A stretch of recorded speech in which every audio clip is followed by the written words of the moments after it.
Muy buenas noches, estimados colegas. En esta charla vamos a hablar acerca de la trombocitopenia y el embarazo, un tema muy importante, puesto que es necesario identificar aquellas trombocitopenias que realmente ameritan una actuación rápida versus aquellas que de una u otra forma pueden ser consideradas como fisiológicas. La evaluación y el tratamiento de la trombocitopenia durante el embarazo y el posparto puede ser difícil porque existen obviamente muchas causas potenciales, algunas relacionadas directamente con el embarazo y otras no. Para muchas de las causas no existen pruebas diagnósticas de laboratorio, por lo que las opciones de manejo pueden tener grandes complicaciones tanto para la madre como para el feto. Muchas ocasiones pueden requerir decisiones urgentes sobre el parto y existir preocupaciones sobre la trombocitopenia fetal, que suele ser una complicación. Es importante tomar en cuenta todo el espectro de em, patologías que pueden presentar trombocitopenia y la vinculación con el embarazo. Así tenemos una trombocitopenia inmune, tenemos a la trombocitopenia inducida por fármacos, preeclampsia, un HELP, una púrpura trombocitopénica trombótica, ya sea esta adquirida o ya sea hereditaria, y una microangiopatía trombótica mediada por complemento. Este es el amplio espectro, ¿sí?, de trombocitopenias que de una u otra forma se pueden considerar como patológicas durante el embarazo. ¿Cómo definimos a la trombocitopenia? Se define como un recuento del valor de plaquetas por debajo de 150,000. Como ustedes saben, el valor normal es de 150,000 a 400,000 plaquetas. En la mayoría de los embarazos, los recuentos de plaquetas permanecen dentro del rango normal. El asunto o el problema es cuando en un porcentaje de mujeres puede haber ya otras implicaciones.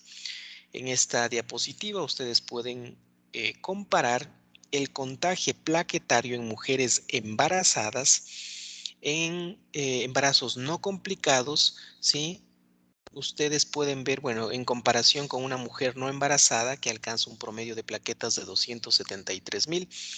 En mujeres embarazadas, en el primer trimestre puede haber un promedio de 250,000, en el segundo 230,000, en el tercer trimestre 225,000, el momento del parto 217,000 y en el posparto y hasta 7 semanas después 264,000. Como ustedes pueden ver claramente, el recuento plaquetario disminuye a medida que avanza el embarazo. Por otra parte, alcanzando obviamente esta disminución máxima al momento del parto, y en el posparto, en cambio, comienza a elevarse nuevamente dichas plaquetas.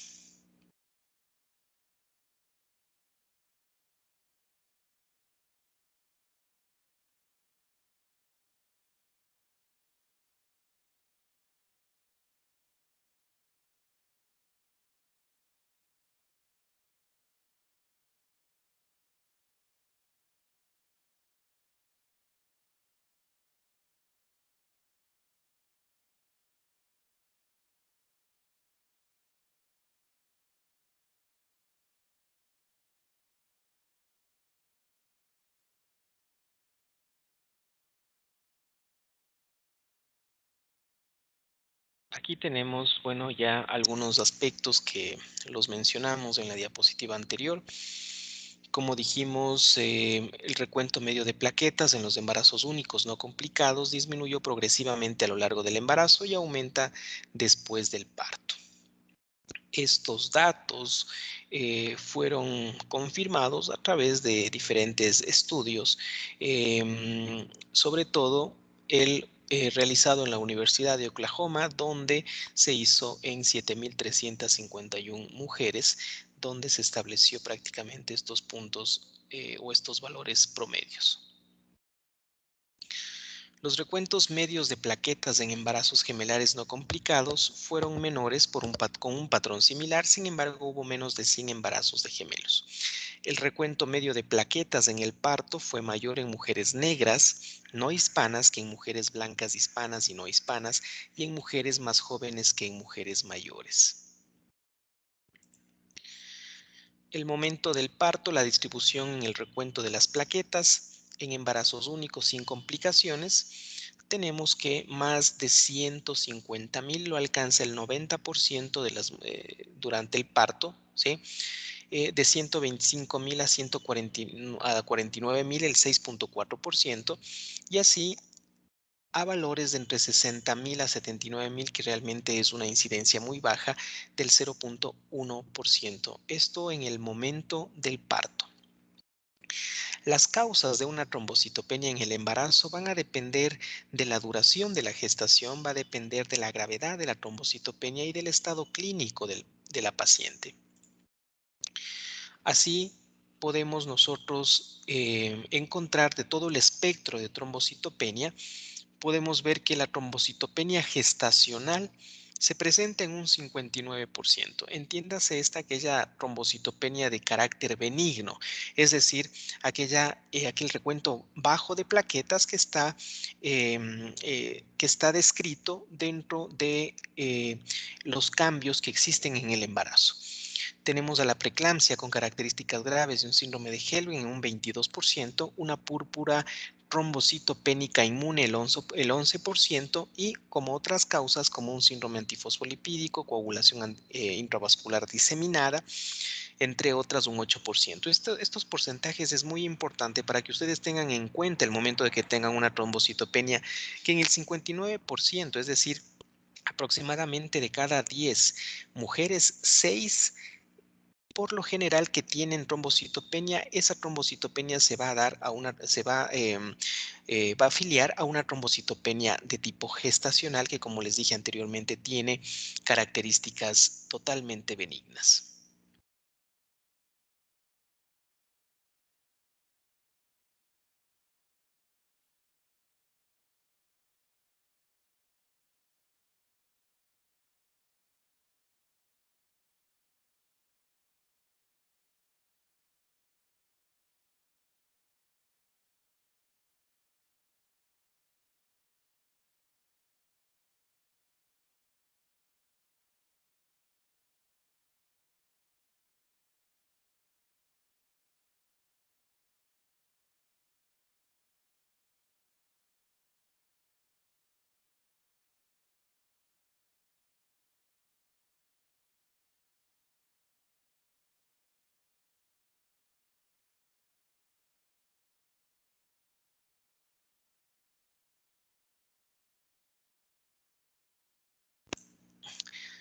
Bien, en esta diapositiva les comentaba que se describe algunas causas de trombocitopenia en el embarazo, diferentes a las que corresponde la trombocitopenia gestacional, es decir, aquellas trombocitopenias patológicas que ya las mencionamos, como preeclampsia, HELP, coagulación intravascular diseminada, hígado graso agudo del embarazo, púrpura trombocitopénica adquirida o hereditaria, ¿sí? La inducida por fármacos, la que se asocia también con procesos infecciosos como HIV, citomegalovirus, herpes virus, bien, relacionadas con lupus eritematoso sistémico, con un síndrome antifosfolipídico, es decir, em, existe un amplio espectro, si bien es cierto, estas en menor o con un porcentaje bastante bajo.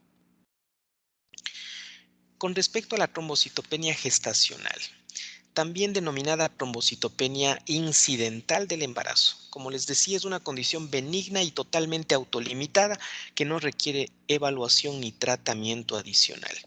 Esto es importante para no caer en pánico el momento de tener una paciente estable clínicamente, sin evidencia o sin hallazgos físicos de lesiones petequiales, purpúricas, equimóticas, y a pesar de tener un valor de plaquetas ligeramente disminuidos. Por lo general, esta trombocitopenia no es muy acentuada. Hay que considerar que para que exista la presencia de lesiones petequiales, de equimosis, debemos tener cifras de plaquetas inferiores a 100,000, a 50,000 principalmente. Esta puede ocurrir durante el primer trimestre, pero se vuelve más común a medida que avanza la gestación. Como vimos, el comportamiento de las plaquetas aumenta, sigue disminuyendo en el segundo, tercer trimestre, en el parto aún más y finalmente en el posparto, en cambio, se retoma el contagio. Generalmente es una trombocitopenia leve, ¿sí? Es decir, el recuento oscila entre 100 a 150,000, que realmente no es justificativo para la presencia de lesiones equimóticas. Eh, no hay sangrados o equimosis, no hay anomalías asociadas en el hemograma, no hay trombocitopenia fetal o neonatal, es decir, una condición totalmente benigna. Se resuelve esta después del parto. En algunas mujeres puede incluso retornar este valor plaquetario a la normalidad en aproximadamente 6 o más semanas. Un recuento normal de plaquetas antes del embarazo es muy útil para hacer la comparación respectiva, obviamente, y saber que dicha trombocitopenia apenas se presentó en el embarazo y que antes del mismo, pues el contagio estaba totalmente normal.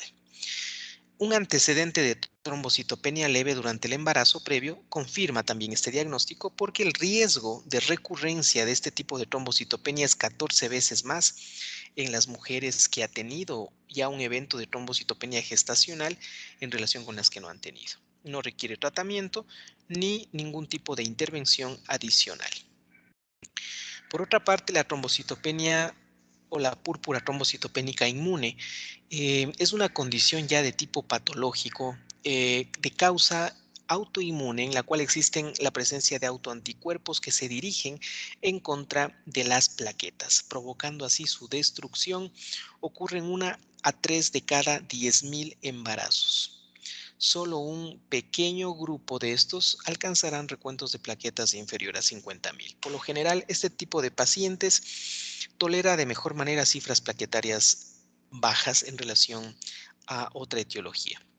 La púrpura trombocitopénica inmune, puede ocurrir durante cualquier trimestre o en el diagnóstico puede ser reconocido incluso antes del embarazo, es decir, ya existe un antecedente.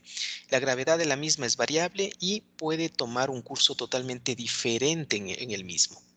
El riesgo de sangrado es mayor con recuentos inferiores a 20,000.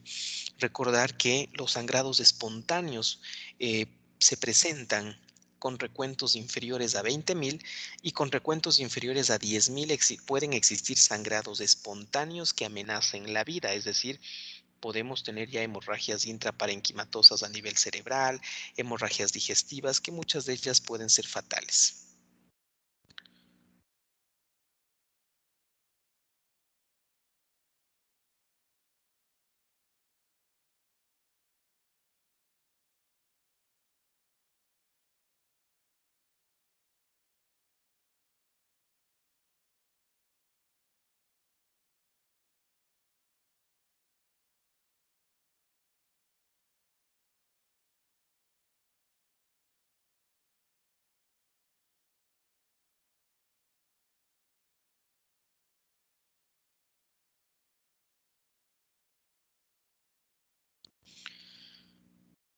Bien, en un estudio a largo plazo que incluyó aproximadamente 119 embarazos en 92 mujeres, en el transcurso de 11 años que se hizo el seguimiento, la mayoría de los embarazos transcurrieron sin incidentes, pero hubo en la mayoría de los partos en la mayoría de los partos fueron vaginales en este estudio y una cuarta parte de los niños tuvo trombocitopenia. Existió un sangrado moderado en 21 pacientes, es decir, en el 18%, descrito como epistaxis o sangrado a nivel de mucosas, y hubo un sangrado grave en 4 pacientes, descrito como hematuria o una hemorragia gastrointestinal. Con respecto a la preeclampsia y el HELP, ambos términos describen a una mujer embarazada que está gravemente enferma con trombocitopenia y que requiere un parto para detener todo este proceso. Aquí el parto es inminente, es la solución y es una emergencia. Existe una superposición sustancial entre estos síndromes, pero es posible tener HELP sin hipertensión y también es posible tener preeclampsia con características graves sin todas las manifestaciones de HELP. Esto es algo que debemos tomar en cuenta.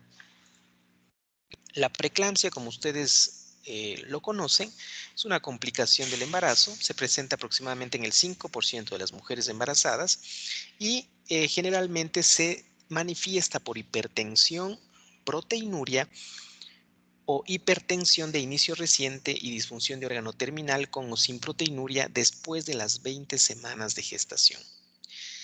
Se asociará con trombocitopenia moderada aproximadamente en el 15% de los casos y una grave con recuento de plaquetas menos de 50.000 en menos del 5%.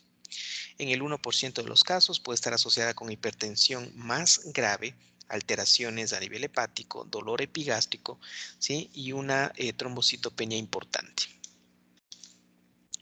En el HELP, generalmente en este síndrome puede no requerir la presencia de hipertensión o proteinuria, no siempre es una condición sine qua non. Incluye trombocitopenia y evidencia de anemia hemolítica microangiopática. Se trata con el parto lo antes posible, como decía, es una emergencia. Se hacen evidentes en la última parte del tercer trimestre del embarazo e incluso progresar hasta el parto. Sin embargo, algunos de los pacientes, sus síntomas pueden comenzar en la segunda mitad del segundo trimestre del embarazo. Con respecto a la coagulación intravascular diseminada, que es otra causa de trombocitopenia, es un proceso sistémico, donde existe la fibrinolisis, pues se activa dentro del espacio plasmático de la vasculatura. Esto puede provocar agotamiento en los factores de coagulación y plaquetas y hemorragias graves. Sin embargo, también al disminuir una serie de factores de coagulación, no olvidemos que existen no solamente factores procoagulantes, sino también anticoagulantes normales como la proteína C, la proteína S, que al disminuir también generan o pueden generar eventos trombóticos. Por eso es que el CID puede cursar o bien con eventos hemorrágicos o bien con trombóticos. La determinación de fibrinógeno es importante. Las causas de la coagulación intravascular diseminada en el embarazo incluyen un abrupto placentae, feto muerto retenido, una embolia de líquido amniótico, aborto séptico. Como les decía, aquí vamos a tener un TP y TTP prolongado, fibrinógeno bajo y dímero D está elevado. Considerar estas características, por favor.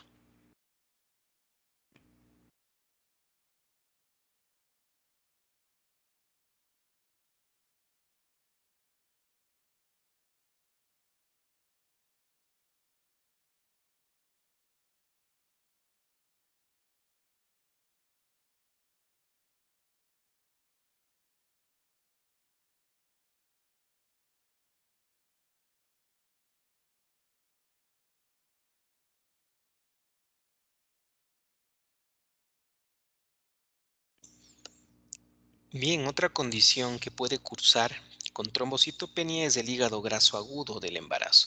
Esta es una condición sistémica bastante abrupta de una instauración muy aguda, en la cual obviamente existen cambios o alteraciones a nivel del hígado, evidenciado por alteraciones a nivel de AST, ALT, bilirrubinas, un patrón de colestasis y un patrón hepatocelular.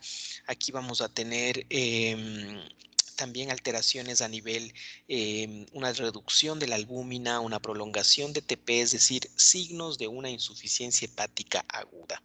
Muchas de ellas pueden ser fatales. Aquí esta por lo general puede ocurrir en el tercer trimestre y aquí vamos a tener algunos hallazgos, es decir, vamos a tener la evidencia de una esteatosis hepática, vamos a tener náusea, vómito, dolor abdominal y, como les decía, la función hepática está severamente afectada.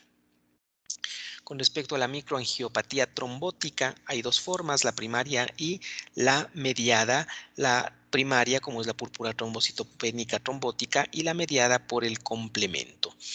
Hay una variante aquí que es el síndrome urémico hemolítico producida por la toxina Shiga.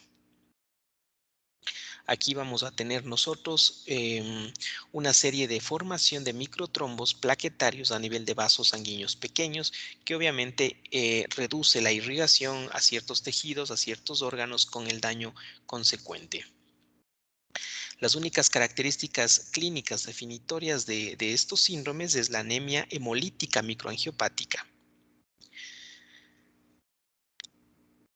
Estos síndromes pueden ocurrir durante cualquier trimestre pero se observa generalmente con más frecuencia al final del embarazo o después del parto. Muchas mujeres en esta condición, ¿sí?, o tienen su parto a término. Puede también estar inmerso algunas complicaciones como muerte fetal intrauterino, ya sea esto por la presencia de infartos a nivel de la circulación placentaria.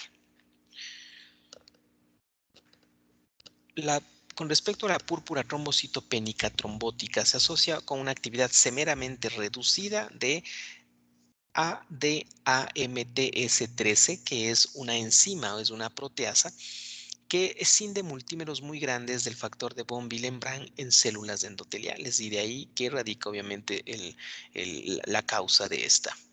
Puede reducirse por un anticuerpo neutralizante, una mutación heredada del gen que ya les mencioné. En los estudios que se han realizado, el inicio promedio de esta condición puede ser entre la semana 23 y 24 de gestación. Sin embargo, puede ocurrir durante cualquier trimestre. El diagnóstico es complejo a través, obviamente, del hallazgo genético, ¿sí? Generalmente suele estar presente en menos del 10% de los casos. El tratamiento para esta condición es un intercambio plasmático urgente que elimine, obviamente, la presencia de este autoanticuerpo a nivel sanguíneo. La transfusión de plaquetas debe reservarse para un tratamiento únicamente cuando exista un sangrado severo en un paciente con púrpura trombocitopénica trombótica, debido a un riesgo, obviamente, esto de una trombosis.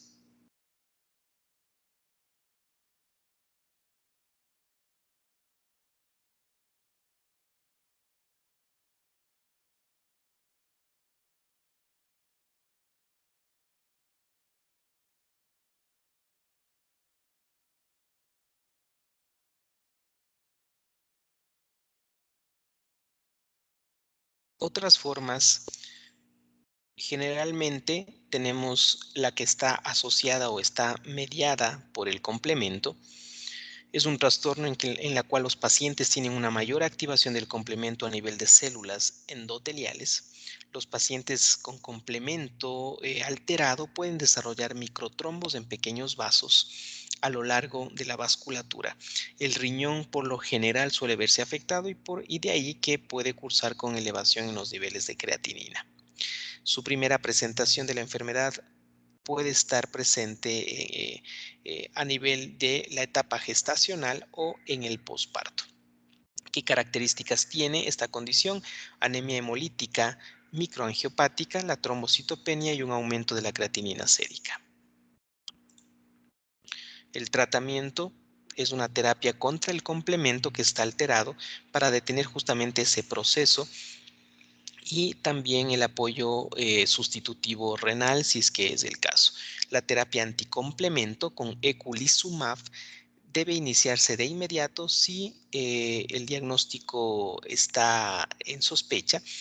Existen efectos fetales con este tratamiento anticomplemento, sin embargo, estos no han sido bien estudiados. Con respecto al síndrome hemolítico urémico mediado por toxina Shija, los riñones son los más afectados. Estos pacientes pueden tener dolor abdominal, diarrea como principal síntoma. Aquí vamos a tener una anemia hemolítica microangiopática, una trombocitopenia, vamos a tener un cuadro diarreico. ¿Sí? Puede haber también falla renal y alteraciones en el nivel de conciencia, es decir, una pentada, es decir, 5 parámetros que podrían estar presentes. Aquí tienen ustedes un algoritmo en el cual les permite hacer un abordaje de aquella trombocitopenia en una mujer con un embarazo de más de 20 semanas. Es importante valorar algunas variables como la presión arterial principalmente, puesto que estados hipertensivos pueden justamente relacionarse con la presencia de preeclampsia y eclampsia o HELP, más no cuando la presión está normal o baja, donde más bien puede estar enmascarado o presente un proceso hemorrágico. causas o condiciones no relacionadas con el embarazo, que es lo que ya hemos citado en diapositivas anteriores. Miren el lupus eritematoso sistémico, el síndrome antifosfolipídico, la trombocitopenia inducida por drogas, la enfermedad de von Willebrand, infecciones virales, un hiperesplenismo, entre otras. Cada una de ellas, obviamente, con una particularidad para el diagnóstico.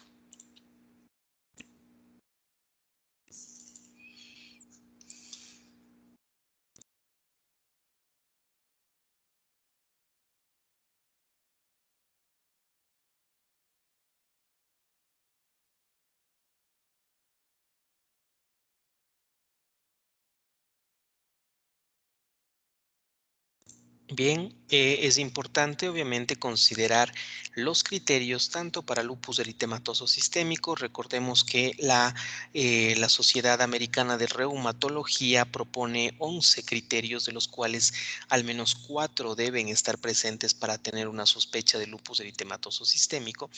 No siempre una prueba inmunológica es sine qua non para el diagnóstico de un lupus eritematoso sistémico. Puede haber o se puede reunir los criterios únicamente de forma clínica. Con respecto al síndrome antifosfolipídico, de igual manera, aspectos tanto clínicos como de laboratorio. En laboratorio, la presencia de anticuerpos antifosfolipídicos como anticardiolipina, anticoagulante lúpico, beta-2 glicoproteína, y parámetros de tipo clínico como la presencia de más de 3, mayor a 3 abortos en menos de 10 semanas de gestación, o uno o más abortos en la semana en mayores de 10 semanas de gestación, o un parto prematuro en menos de la semana 34, o la presencia de una trombosis, ya sea esta arterial o venoso. La pseudotrombocitopenia, esta es importante también tomarla en cuenta, puesto que muchas veces puede haber agregados plaquetarios, y el momento de que el equipo procesa esta muestra, pues se pueden presentar diferentes o un contagio muy reducido de plaquetas. Esto puede evitarse, ¿sí? O más bien se puede generar cuando se utiliza como anticoagulante el EDTA. Aquí es importante tomar en cuenta, ¿sí?, el citrato o la heparina, para tomar en cuenta justamente o evitar este tipo de agregados que pueden darme una pseudo trombocitopenia. ¿Cómo es el tratamiento del sangrado o de una trombocitopenia severa?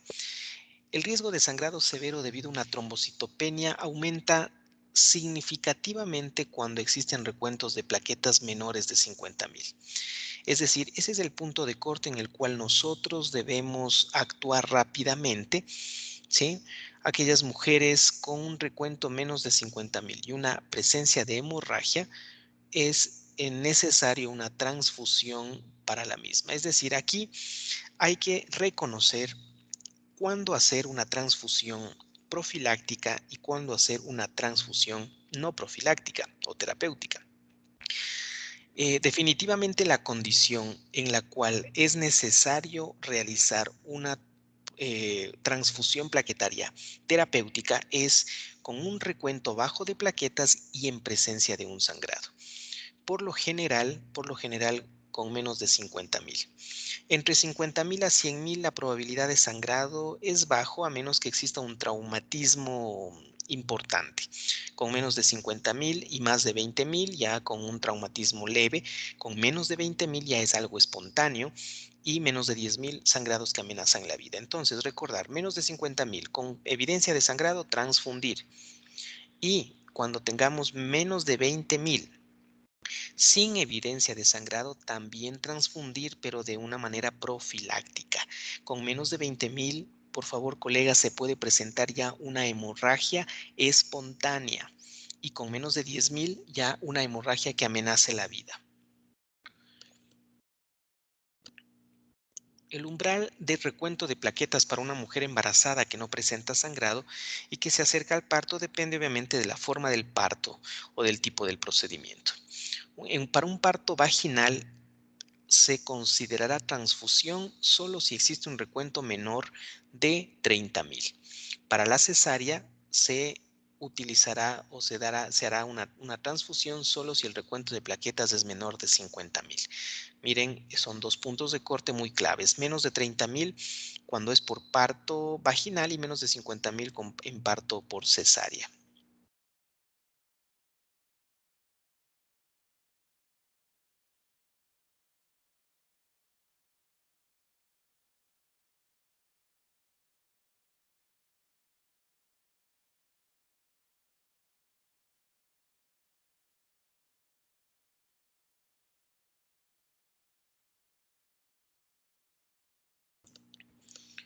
Bien, aquí tenemos en resumen los principales tratamientos o las intervenciones que son necesarias dependiendo el tipo de trombocitopenia. Como sabemos, en la trombocitopenia gestacional, obviamente es una condición benigna que no necesitará tratamiento, pero en otras condiciones, como la púrpura trombocitopénica inmune, el tratamiento es o son los glucocorticoides o inmunoglobulina G. En la púrpura trombocitopénica trombótica, ¿sí?, el intercambio de plasma. En la anemia microangiopática asociada al complemento, necesitamos terapia anticomplemento.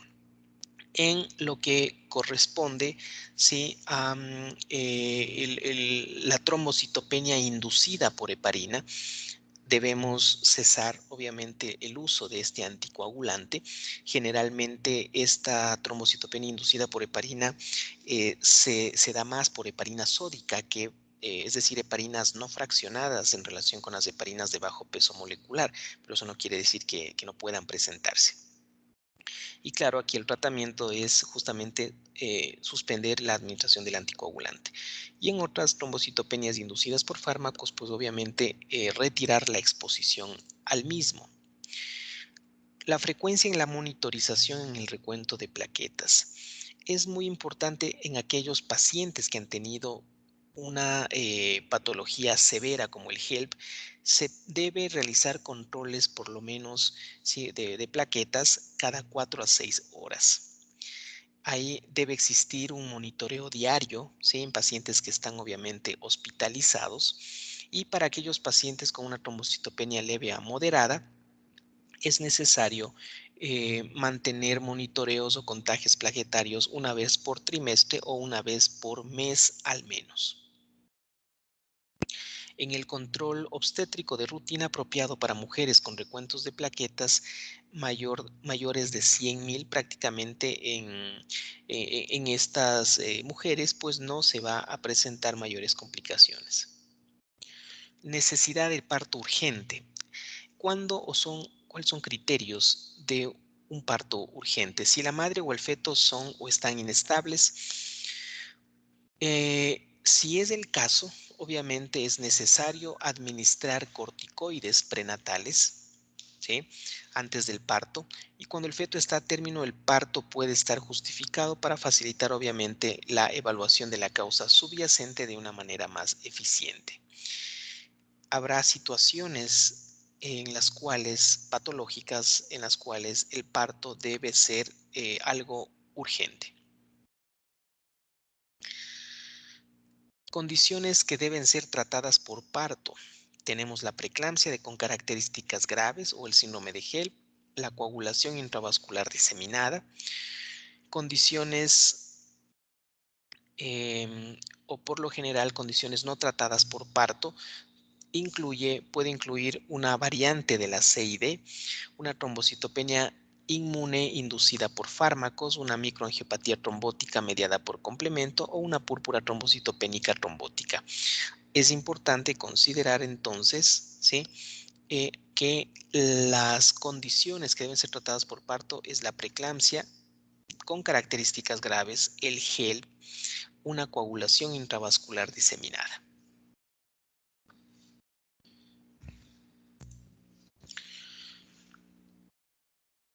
Bien, la necesidad de terapia por intercambio plasmático, ¿sí? Que ya lo vimos anteriormente. Aquí, por lo general, esta opción de tratamiento está dado para la púrpura trombocitopénica trombótica o para lo que sería la trombocitopenia microangiopática.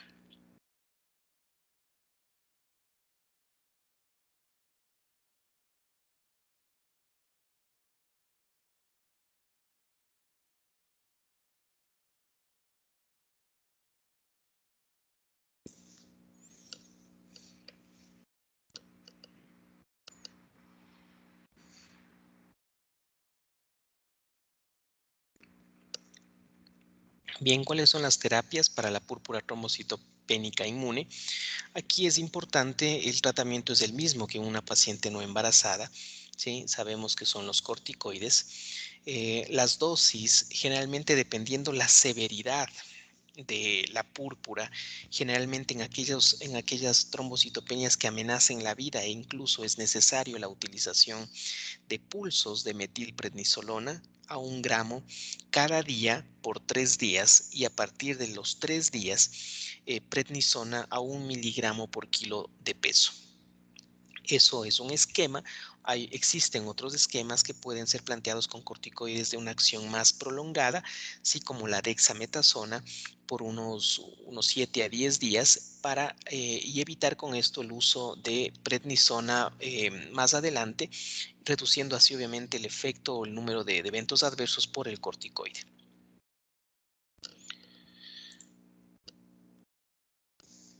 Miren, tenemos acá em, este esquema, las dosis altas de dexametasona, dosis de 40 miligramos al día por 4 días, ¿sí?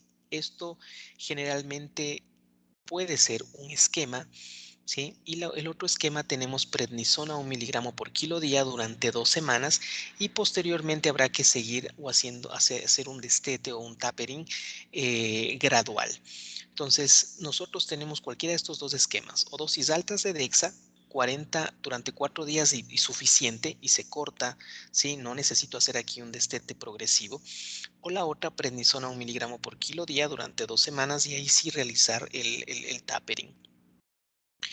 La elección de los glucocorticoides en el embarazo depende si el objetivo es minimizar obviamente la exposición fetal.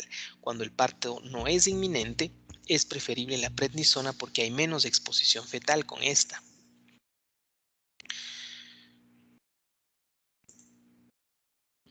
Los tiempos para que estas terapias surtan efecto. Con respecto a la inmunoglobulina G, de 1 a 3 días para la respuesta inicial, de 2 a 7 días para la respuesta máxima. Dexametasona de 2 a 14 días para la respuesta inicial, de 4 a 28 días para la respuesta máxima. Y con prednisona de 4 a 14 días para la respuesta inicial, de 7 a 28 días para la respuesta máxima. Esto es importante porque cuando ponemos corticoides no es que ya de inmediato vamos a tener nosotros una elevación de las plaquetas. Debemos esperar un tiempo prudencial, ¿sí? Como ustedes pueden ver, en el mejor de los casos, entre 48, 72 horas e incluso más, ¿sí? Al cabo de 7, 10, 15 días para tener nosotros recién un efecto en el hemograma, ¿sí? En el contagio plaquetario. Así es que no asustarnos si de entrada no logramos inmediatamente esa elevación. Bien, tenemos pues otro tipo de terapias como la esplenectomía, el uso de biológicos como rituximab, agonistas de los receptores de trombopoyetina, es decir, una serie de otras alternativas que va a depender básicamente del tipo o la causa de la trombocitopenia.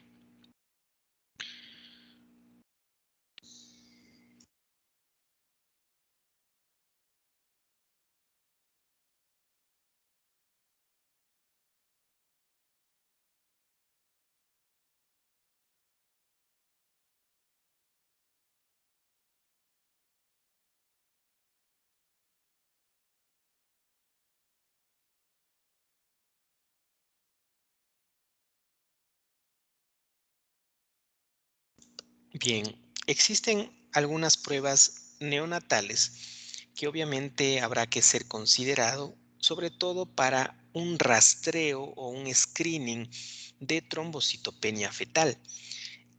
Existen ciertas condiciones que podrían predisponer a una trombocitopenia fetal. Una de ellas es la púrpura trombocitopénica inmune en la madre o la presencia de una trombocitopenia neonatal en un embarazo previo.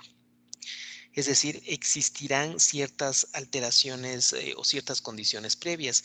Debemos estar alerta a la presencia de sangrados, petequias, equimosis a nivel del producto. Existen también situaciones como anomalías congénitas asociadas a una trombocitopenia, generalmente mutaciones genéticas, infecciones virales que podrían cursar con esto. El riesgo general de trombocitopenia en recién nacidos de madres con PTI se estima que es de un 10 al 15%.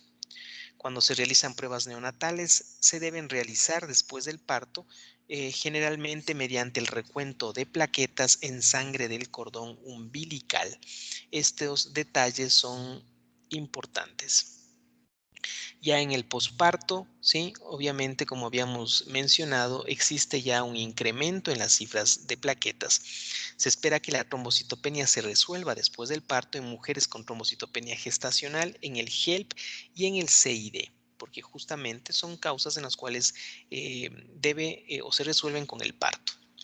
En la preeclampsia, el HELP, la trombocitopenia materna puede ocurrir primero al momento del parto o después, pero en todas las mujeres debe haber al menos una recuperación inicial del recuento al cabo de entre 1 a 3 días después del parto.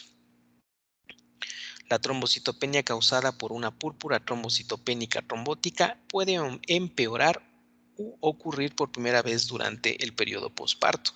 Esta sería la excepción realmente. La recurrencia en embarazos futuros obviamente está determinado. Si como habíamos visto, aquellas mujeres con una trombocitopenia gestacional previa tienen 14 veces más riesgo de tener una nueva trombocitopenia gestacional en los próximos embarazos. Sí, generalmente el 63% de mujeres puede tener, que ha tenido una trombocitopenia gestacional, puede volver a presentar. La púrpura trombocitopénica inmune trombótica, perdón, adquirida, tiene un riesgo bajo, pero una posible recurrencia con un embarazo posterior, a diferencia de la que es hereditaria, que tiene una mayor probabilidad de recurrencia en los embarazos subsecuentes. Listo, eso es lo que les quería comentar en estos minutos referente a la trombocitopenia en el embarazo. Algunas conclusiones: realmente es importante mencionar que dentro de su práctica profesional debemos cotejar o asociar los hallazgos clínicos con los hallazgos de laboratorio. Muchas veces pueden existir errores de laboratorio que no se cotejan con los hallazgos clínicos, es decir, contagios plaquetarios muy bajos que el momento de la clínica o de buscar hallazgos al examen físico no están presentes. Entonces es el primer mensaje: hacer una correlación clínica y de laboratorio.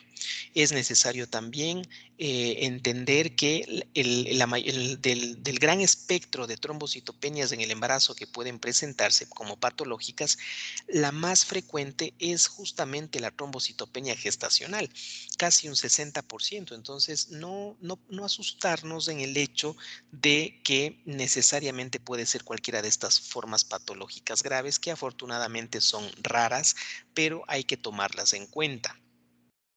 Generalmente no, son recuentos bastante leves, entre 100,000 y 150,000, ¿sí? Entonces, no asustarnos en ese sentido, ¿sí? Y sobre todo también considerar finalmente cuáles son criterios para transfundir plaquetas. ¿Sí? Es muy importante que, como la transfusión de cualquier otro hemodiderivado, es exponer al paciente a una serie de reacciones y de efectos adversos a la transfusión. Entonces, realmente se deben cumplir criterios claros para que se haga una transfusión racional y responsable. Entonces, sí me gustaría saber si existen alguna duda, alguna inquietud. Por favor, es el momento.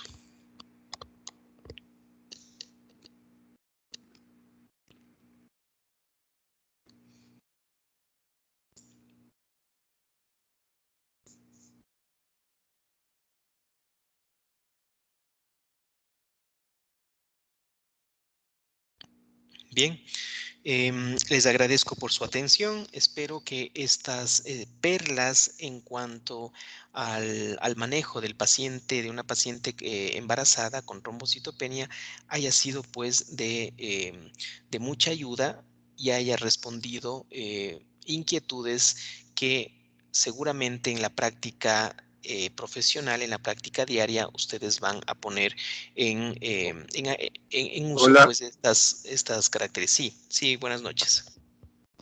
hola Doc, buenas noches. Una preguntita. Cuénteme. Con referente al síndrome de Hell, que es una de las complicaciones en este caso del embarazo por eclampsia o preeclampsia, hay países en este caso donde utilizan el corticosteroides, en este caso la dexametasona, para evitar disminución del recuento, en este caso de plaquetas, y evitar una CID, pero evidenciando los protocolos aquí del Ecuador, veo que ellos no tienen asociado en este caso el uso de dexametasona. Entonces, ¿habrá algún inconveniente si a pesar de eso uno se brinca los protocolos que establece el MSP aquí en el Ecuador? Bueno, mi sugerencia obviamente, sobre todo con esta población vulnerable como es la mujer embarazada, es justamente pegarnos o acogernos a los protocolos o a las guías de práctica clínica vigentes. Obviamente, esto nos garantiza a todos nosotros, en el caso de una muerte materna, ¿sí? Tener el respaldo legal necesario, puesto que las leyes, o la persona que juzgue o que haga el juzgamiento, realmente lo que va a tomar en cuenta no es tanto la intención del médico, sino más bien el porcentaje o el grado de acogida que tuvo el profesional a las guías de práctica clínica. Así es que mi sugerencia es que cumplamos obviamente el protocolo que está establecido para evitar justamente estos problemas de índole legal. Ok, ya, muchas gracias. Ujú. Bien, les agradezco por su atención. Hasta una próxima ocasión.